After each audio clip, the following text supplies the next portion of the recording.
Ito na yung hinahanap nyo, babes. Pa-travel, maraming pera. Pero pasensya na kayo mga babes, ha. Taken na ako eh. May nakuha tayong booking mga parts, nakalagay oh. Batasan to Caloocan South. Ngayon mga parts, nung tinignan ko nakalagay SM North EDSA. Pero yung pinaka-main niya nakalagay Batasan Hills. Nasa may Batasan Hills ako ngayon. Malapit lang sana. Ngayon tinawagan natin yung customer.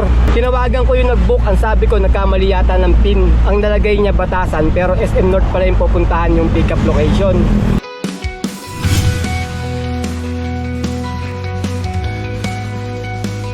Good day mga parts! Today is another booking day na naman tayo. September 14 ngayon, 2024. Time check, 8:54 AM. First booking natin from Baisa going to Manila sa halagang 534. Ang layo ng pickup location ay 3.9 km. Papunta na kami sa may pickup location. Magandang araw mga kapuso. Ganito ang matutunghayan nyo sa kalsadahan ng Quirino Highway kapag Sabado. Ito yung patungo ng Mindanao Avenue. Hindi na nagawan ng paraan ng mga traffic enforcer dito sa lungsod ng Quezon City. Na habang tumatagal ay lalo pang lumalala. Ano kaya ang susunod na mangyayari sa kalsadang ito? Papunta ka na tayo. Dala mo? Oo. So, ha? Dito? Pasok dito? Yan na ma'am kay Henson ma'am. Opo, kaya Christopher po ba? Yes ma'am.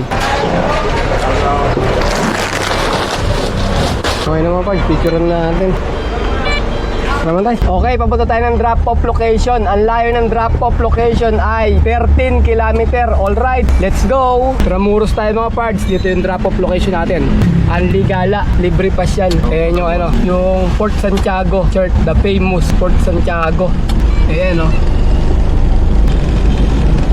Makalumang simbahan ng Maynila sa Intramuros. Malapit na tayo sa drop-off mga parts. Dito lang sa may Anda Street, pangatlong kanto rito. Okay, Sir Henson. Sama tayo. Ayun sila mga magkakakot. Baboy ay baboy. Manok ay... Manok, aso. Pagkain na aso. Pusa.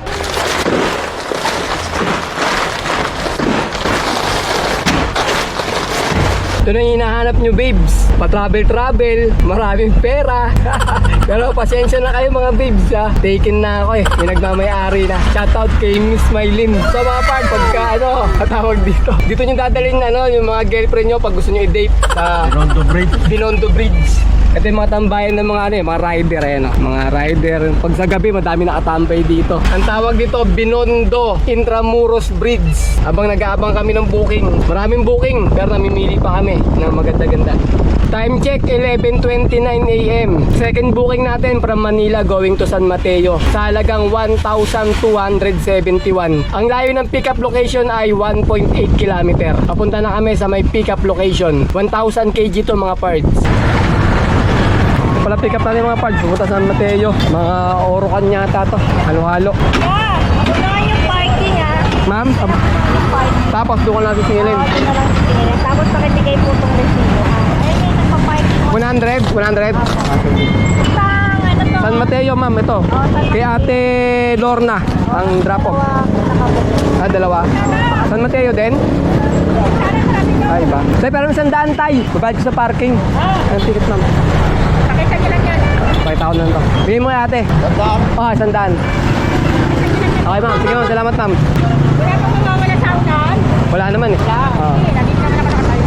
Ito yung mga parts daylight ng Recto Avenue, Binondo. Ito na yung pinakadulo na Recto. Diyan na yung pier. Dito ay papuntang Quiapo. Sa kanan ko. Alam mo na kung gaano ka active yung mga tao dito. Yan, lahat naggagalawan. Ingay na. Pero, sunog pa yata. Sunog. Nagkagulo-gulo na. Ayun na tayo. Meron pa daw, meron pa. Sir, wala na?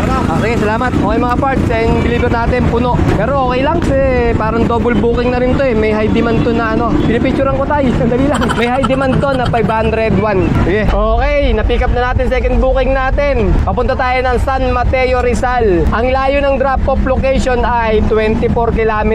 Alright, let's go! Quezon Ave tayo mga parts. Mukhang maganda yung kalsada ngayon. Walang traffic. Tuloy-tuloy lang yung biyahe natin. Yun lang, mula Manila, tapos Quezon Ave hanggang Commonwealth. Dito lang tayo ng traffic mga parts sa may San Mateo, Batasan Road. Crossing kasi yan eh. Ito lang ang traffic na adapnan natin mula rin sa may Manila kanina. Pwede magtanong, may kilala kay Ate Lorna? Saan po? Magdi-deliver po kami. Sir. Ikaw yon? Yung mga ganito ma'am, oh. Andun ako eh. Saka lang sa may ano, sa may ano. Rusi, pwede rito? Oo. San Mateo na tayo mga pards. Second booking natin, drop off. Ganyan sir. Salamat tayo, wala na. Ito ma'am, oh. 1271 tsaka 100. Yung 100 sa parking yan eh. Time check, 2:29 PM. May nakuha tayong booking mga parts. Ayan, nakalagay oh. Batasan to Caloocan South. Ngayon mga parts, nung tinignan ko, nakalagay SM North EDSA. Pero yung pinaka-main niya, nakalagay Batasan Hills. Eh, nasa may Batasan Hills ako ngayon. Malapit lang sana. Ngayon, tinawagan natin yung customer. Tinawagan ko yung nag-book. Ang sabi ko, nagkamali yata ng pin. Ang nalagay niya Batasan, pero SM North pala yung pupuntahan yung pick-up location. Tinanong ko kung RAS. Sabi ko, pagka RAS, pa-cancel na lang po ako. Pero kung hindi naman, may hintay ako. Hintayin po ako, pupunta ako ngayon, sabi ko. Eh sabi nila, hindi naman daw rush. Sige daw, hintayin daw ako sa may SM North EDSA. Kaya ito yung pan-third booking natin. From SM North EDSA going to Caloocan South sa halagang 758. Ang layo ng pick-up location ay 11 kilometers. Papunta na kami sa may pick-up location. Pagtsatsagaan na natin to mga parts kasi mahirap din naman kumuha ng booking eh. Tsaka sayang, makakansilan na naman tayo. Kaya tinuloy na natin yung booking. Pick-up natin mga parts. Third booking. Yan. Tulak. Okay, tara na. Okay, third booking pick-up na. Papunta na tayong drop-off location. Ang layo ng drop-off location ay 6.4 kilometer. Alright, let's go! Ayun na, buhatin na natin dyan. Sirado ka magasgas. Parang hindi ka kasya ba? Siya, tamang-tama lang ah. Tatay pa yung linagay niyo din sa ano. Dito mabigat ma lang. Nandiyan lang mabigat. Dito na lang po. Gilid daw, gilid tayo, gilid. Okay. Yan. Tatayo. Patayo. Yan. Ganyan pala yun. Yan. Tsura ko lang mama. 758 po mama. Binigyan pa tayo ng tip mga parts. 140 yung tip natin. May buwat siya 200. May tip pa tayo. Parang naging buwat natin ay 340 lahat. Time check, 4:32 PM. May pang-apat na booking na tayo. From Caloocan South going to Las Piñas sa halagang 1,209. Ang layo ng pick-up location ay 5.8 kilometer. Papunta na kami sa may pick-up location. Mag-uwian na ba ma'am? Alas 5 na eh. Buti umabot pa. Traffic ako din sa Baysa, Santa Caterina eh. Doon ako dumaan. Hindi ba traffic dito eh? Oh, wala lang. Ano, traffic din dyan. Ano? Buti wala ngayon. May pick up natin mga parts. Acrylic. Cladding. Acrylic, ano ba to? Cladding to cladding. Cladding. Ito ginagamit sa mga gasolinahan. Kaya pala pagkadalang ko, Shell. Mga Jollibee yan. Okay, na-pick up na natin yung pang-apat na booking natin. Ang layo ng drop-off location ay 32 kilometer.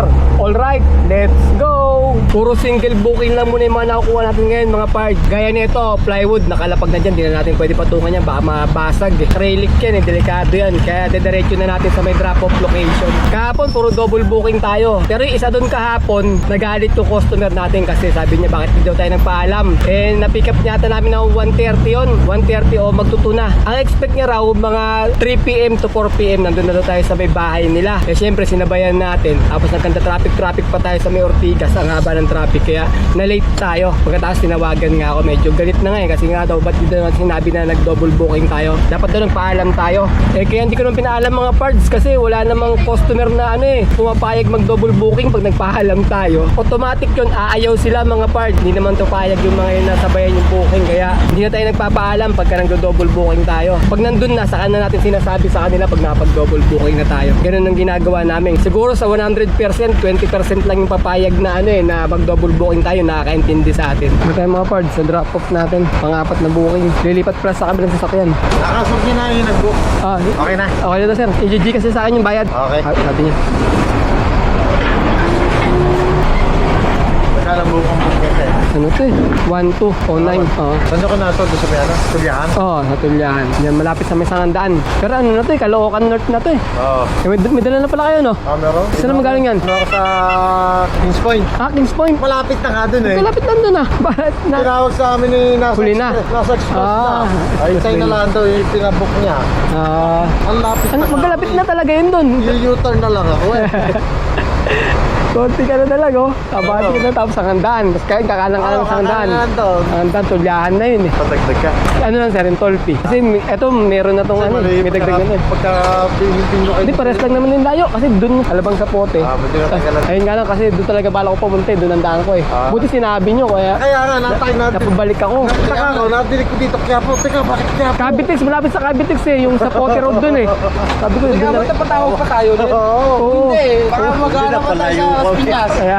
Sige sir, okay na ha? Okay na. Okay na. Salamat, salamat. Time check, 8:02 PM. May panlimang booking na tayo. From Muntinlupa going to Caloocan North sa halagang 1,313. Ang layo ng pickup location ay 1.7 km. Papunta na kami sa may pickup location. 1,000 kg to mga parts. Ay, ito lang dadalhin, wala na. Wala na, ito lang.